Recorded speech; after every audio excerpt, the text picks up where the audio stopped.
제가 좀 전에 뉴스를 하나 봤는데요. 목회데이터 연구소에서 아주 최근 조사한 건데 대한민국 성도들의 우울증, 불안의 정도가 굉장히 심각하다는 얘기입니다. 몇 프로 정도 될까요? 우울과 불안 증세로 시달리고 있는 성도들. 우리가 아닌 척하고 있지만 20%로 나옵니다. 10명 중에 2명은 우울과 불안, 하나의 병리적 질환으로 시달리고 있다는 거예요. 근데 이게 조사에서 이렇게 나온 거고 실제는 더 할 거라고 봐요, 저는. 뭐 아닌 척 하실 필요 없어요. 여러분 다 불안하고 우울합니다. 자살 충동은 7%로 나오고요. 목회자들에게 물어봤습니다. 주변 목회자들 가운데 목사님 보시기에 주변에 좀 정신질환이 있는, 정확히 정신질환이라고 되어 있어요. 정신질환이 있는 목사님들이 얼마나 될 것 같습니까? 물어봤더니 33%라고 대답했습니다. 야, 이거 참, 이게 목회데이터 연구소에서 2023년 조사한 거 보면은 우울증 걸린 목사들이 48% 나오거든요. 그러니까 거의 절반 정도가 우울증이라는 얘기, 목회자들이. 왜냐면은 힘들잖아요, 목회가. 세상에서 제일 힘든 직업이 목회거든요. 제가 저 신대원 뭐 신학생들 얘기 들어보면은 키 크고 잘생긴 애들도 애인이 없어요. 너 이상하다, 왜 애인이 없냐 그러면은 가장 그 여자들이 가장 극혐하는 게 목회자라고 본인들이 얘기를 하더라고요. 뭐 돈도 못 벌고 뭐 여러 가지 뭐 세상적 기준들을 가지고 말이죠. 그런데 다시 목사님들에게 물어봤습니다. 주변에 목사 사모님들 중에 정신질환을 가지고 있는 사람들이 얼마나 되겠느냐? 43% 나왔습니다. 목회자 자녀들은 44%. 10명 중에 반이 정상이 아닌 것 같다고 답을 했다는 거예요. 목회자 자녀들이. 왜냐하면 목회자 자녀들이 하나님의 율법과 율례를 어릴 때부터 배우다 보니까 죄책감이 강하잖아요. 자책하는 경향이 있지 않습니까? 근데 우리는 다 타락하고 부패한 자들인데 세상 애들은 뭐 게임 중독, 오락 중독, 초등학교 1학년 때부터 오징어 게임 보든 말든 뭐 그냥 다 지들끼리 하는 거니까 문화라고 따라가지만 목회자 자녀들은 그럴 수가 없잖아요. 근데 세상에서 벗어날 수는 없고, 그러니까 이게 자책감, 죄책감이 되는, 이게 이제 정신질환으로 나온다. 이런 데이터입니다.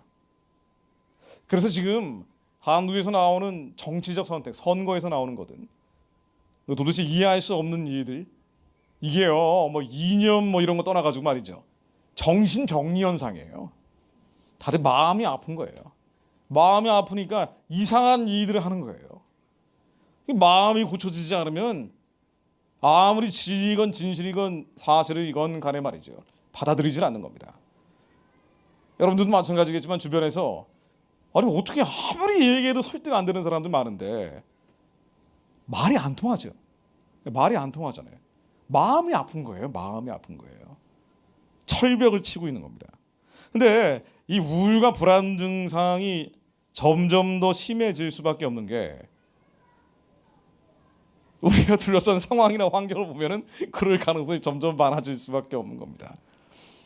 카톡 검열한다고 요즘 뉴스 나오잖아요. 제가 한국에 온다 그러니까 오지 말라 그래요. 어떻게 이런 데 와서 어떻게 하려고, 당장 감옥으로 끌려갈 텐데. 제 유튜브 댓글에도 김 대표님 지저스 웨이브는 이제 6월부터는 못 볼 것 같군요, 뭐 이런 댓글들 말이죠. 우리가 너무 불안하고 우울한 거예요. 점점 그런 시대가 되고 있고. 근데 카톡 검열한다는 뉴스가 진짜 뜬 겁니다. 여러분 뉴스 아마 오늘 떴으니까 많이 보실 거예요. 이게 1월 달에 민주당 국회의원이 내란 관련한 주장을 하면은 가짜 뉴스를 유통시켰을 경우에 카톡 검열한다는 법을 만들겠다 그랬어요. 난리가 났는데 어쨌든 그 민주당 소속의 대선 후보가 대통령이 된 거 아닙니까? 그러니까 아마 이런 일들이 진행이 되는 것 같아요. 그래서 카톡 검열 기준이 뭐냐? 뭐 여러 가지 복잡하게 돼 있는데 간단하게 얘기하면 테러, 음모, 선전 등 극단적 폭력주의 정보를 유통할 경우에는 이 카톡의 정지, 카톡을 사용하지 못하는 겁니다. 그러니까 저한테도 아까 저희 어머니한테 막 연락이 왔어요. 빨리 저 어디 피신하라는 얘기인지 아니면은 도망치라는 얘기인지 모르겠는데 전화 통화가 안 되니까 카톡으로 빨리 이 정치적인 얘기는 다 지우라고. 아니 저 정치적인 얘기 많이 하는데요. 근데 저는 이게 근데 이게 뉴스가 뜨니까 특히나 이제 연로하신 분들 입장에서는 더 불안하고 더 우울해지는 겁니다. 이게 이제 위로받을 사람이 뭐 임영웅밖에 없고 뭐 이제 이런 시대가 되는 겁니다. 아니 근데 이제 이렇게 되면은요 추상적인 대화들, 이 사적인 대화들까지 통제되는 거 아니냐? 불안하죠. 우울해지는 거죠. 여기 계신 분들은 아마 더 우울하고 불안하신 분들이 많을 거예요. 이게 뭐 정치 검열, 사전 검열하는 것도 아니고 말이죠.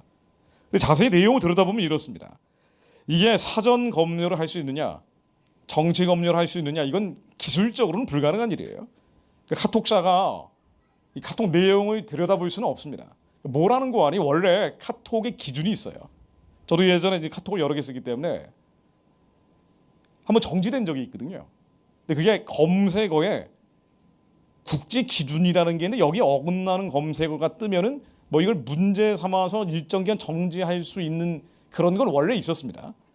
근데 물론 그때 이제 오해였기 때문에 금방 풀렸는데 뭐 이런 것들을 강화시키는 거로 보여져요.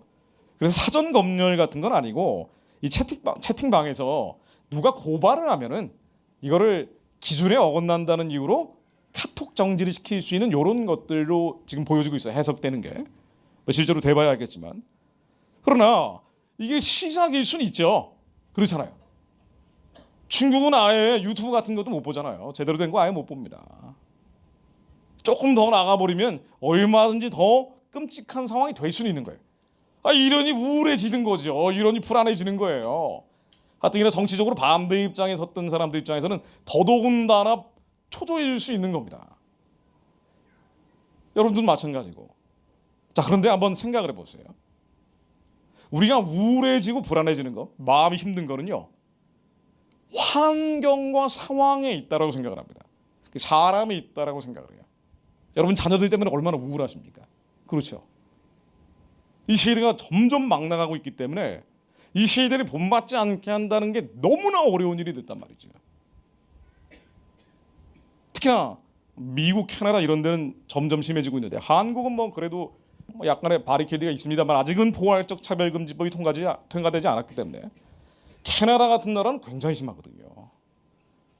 그러니까 초등학교 1학년 때부터 뭐 학문 성행위하는 거를 도색 그림처럼 보여지는 그런 교육을 한단 말이에요. 공교육에서. 이러니 도대체 이런 세태에서 나는 어릴 때부터 LGBTQ야라고 주장하는 걸 이게 뭐 보편적인 문화가 돼버리는 거예요. 얼마나 힘들겠습니까? 우울해지는 거예요. 낙심낙담이 되는 겁니다. 상황과 환경들, 우리 사람으로 인해서 제발 하나님 말씀대로만 살아라고 아무리 얘기해도 너무 빠르게 나빠지니까 이 아이들이 사회적인 관계를 안 가질 수도 없고 우린 아이들 때문에 힘든 거예요. 완악한 왕팍한 남편 때문에 힘든 거고 상처 있고 바가지 긁는 부인 때문에 힘들다고 하는 남편들도 있고 이 사람들 때문에 힘들고 그리고 둘러싸고 있는 상황과 환경 때문에 괴로움을 느낍니다. 그건 당연한 얘기예요. 그런데 이런 상황과 환경, 사람이 있을 때 하나님은 뭐라고 얘기하시는지 우리는 말씀으로 돌아갈 수밖에 없죠. 하나님 뭐라 그러십니까? 이 불안하고 두려운 상황에서 뭐라고 얘기하세요? 뭐라 그러죠? 불안해하라 그러나요? 두려워하라고 하나요? 아니죠. 주님이 이런 불안한 상황과 환경을 바꾸려고 오신 게 아니에요. 하나님은 예수 그리스도를 보내실 때 세상을 바꾸려는 게 아니라 우리 마음을 바꾸려고 오신 거예요. 불안하고 두려운 상황과 환경, 사람들은 그대로 있단 말이에요. 아무리 남편이 제발 좀 교회 나가는 거 핍박하지 말게 해달라고 수십 년을 기도해도 안 바뀌어요. 그럼 어떻게 합니까? 기도가 좀 부족한 것 같아요. 기도 시간을 1시간, 2시간, 3시간 점점 늘려갑니다. 바뀝니까? 안 바뀌잖아요. 10년을 기도해도 안 바뀌었는데 20년이 됐는데도 안 바뀌어요. 그럼 어떻게 돼요? 절망한단 말이에요. 우리 우울지수는 점점 높아지는 거예요. 근데 하나님은 남편을 바꾸기 전에 우리의 마음을 바꾸려고 오신 거라고요. 이런 남편이 있어도요, 이런 원수 같은 놈이 있는데도 불구하고 그 원수를 사랑하라고 명령하시는 분입니다. 울고 있는 그 영혼을 보라고 얘기하시는 분이에요. 그래서 상한 갈대와 같고 꺼져가는 심지와 같은 우리를 다시 새롭게 하시려는 거예요. 그래서 하나님의 나라가 먹고 마시는 데 있는 것이 아니라 당신들 안에 있기 때문에 우리 안에 하나님의 나라를 먼저 주시려는 거예요. 분명히 먹을 게 없고 입을 게 없으면은요, 우리는 더 우울해질 거 아닙니까? 더 괴로워질 거 아니에요. 그런데 그런 백성들에게 예수님 뭐라고 얘기하십니까? 먼저 하나님의 나라와 하나님 나라의 의를 구하라. 순서가 있다. 하나님은 너희를 입히시고 먹이시고 사람들도 변화시키려고 하는데, 나라도 변화시키고요, 대한민국을 새롭게 하시려고 하는데, 그러려면 먼저 너희 안에 하나님의 나라가 이루어져야 된다. 하나님 나라의 의가 이루어져야 된다. 하나님의 나라는요, 두려움이 없어요. 왜냐하면 완전한 사랑 안에는 두려움이 없기 때문이에요. 두려움은 정죄할 뿐입니다. 두려워하지 말라고 얘기하시는 거예요. 예수님의 명령, 하나님의 말씀은 다 똑같습니다. 마태복음 10장 28절로 몸은 죽여도 영혼을 능히 죽이지 못하는 자들을 두려워하지 말고 오직 몸과 영혼을 능히 지옥에 멸하시는 자를 두려워하라. 카톡검열하는 정부를 두려워하지 말고 오직 우리의 영혼을 멸하시는 하나님만 두려워하는 거예요. 두려워하지 말라고 명령하고 있습니다. 성경은 처음부터 마지막까지 두려움은 우리의 죄로부터 오는 것이기 때문에 죽기를 두려워함으로 사단의 종로로 탈 수밖에 없으니 두려워하지 마라. 천만 명이 둘러진치고 있다고 해도 두려워하지 마라. 하나님만을 두려워해라. 사람이 해봐야 뭐 하겠느냐. 요한복음 14장 27절로 평화를 너희에게 끼치노니고 나의 평화를 너희에게 주노라. 내가 너희에게 주는 것은 세상이 주는 것과 같지 아니하니라. 너희는 마음에 근심도 말고 두려워하지도 말라. 예수님이 오신 것은 평안을 주시려고 온 거예요. 성령님 안에서 의와 평강과 희락을 주시려고 온 겁니다. 그것이 하나님의 나라, 킹덤 오브 헤븐이 당신들 안에 이루어진다고 말씀하신 겁니다. 이게 먼저다. 자녀들을 바꾸려고 하지 말고 남편 안에 나라를 바꾸려고 하기 전에 마음을 먼저 새롭게 해라. 마음을 지키는 것이 성읍을 빼앗는 것보다 더 우선되는 일이다. 하지 말라는 게 아니에요. 하나님은 우리의 자녀들에게 복에 복을 더하시려고 한다고요. 번성케 하고 번성케 하시려고 한다고요. 제가 어떤 분하고 상담을 하는데 그 따님 얘기 고민을 계속 말씀하시는데 따님이 잘 될 것 같아요. 하나님이 굉장한 복을 주실 것 같은 마음이 계속 든다고요. 기름 부으시고 그의 지능과 탤런트를 크게 활용하실 것 같은 마음이 듭니다. 근데 우리의 지금 현재 모습은요, 엉망진창인 거예요. 얘가 도저히 희망이 없는 거예요. 우리 이 희망 없는 상황을 보면서 낙심낙담하고 절망해버리는데 주님은 두려워하지 마라. 먼저 하나님의 나라를 우리 안에 이룰 때, 그때 성령님 안에 의와 평강과 희락을 누리는 자들이 될 때 하나님이 예비하신 복에 복이 더하고 번성케 되고 번성케 될 것이다. 이 소망을 끝까지 버리지 말라. 주님이 주시는 명령은 똑같습니다. 걱정하지 마세요. 두려워하지 마세요.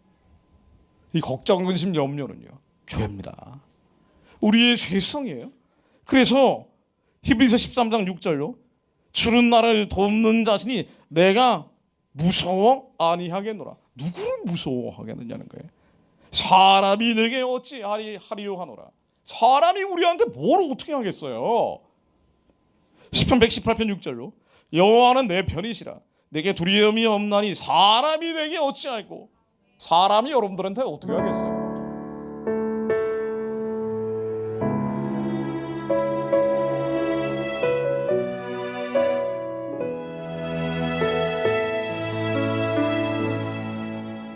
나의 오늘 하루도 예수로 살게 하소서. 날마다 십자가 지며 예수로 살게 하소서. 이 땅에 주의 보혈로 덮으소서. 북한과 열방이 주의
낮에도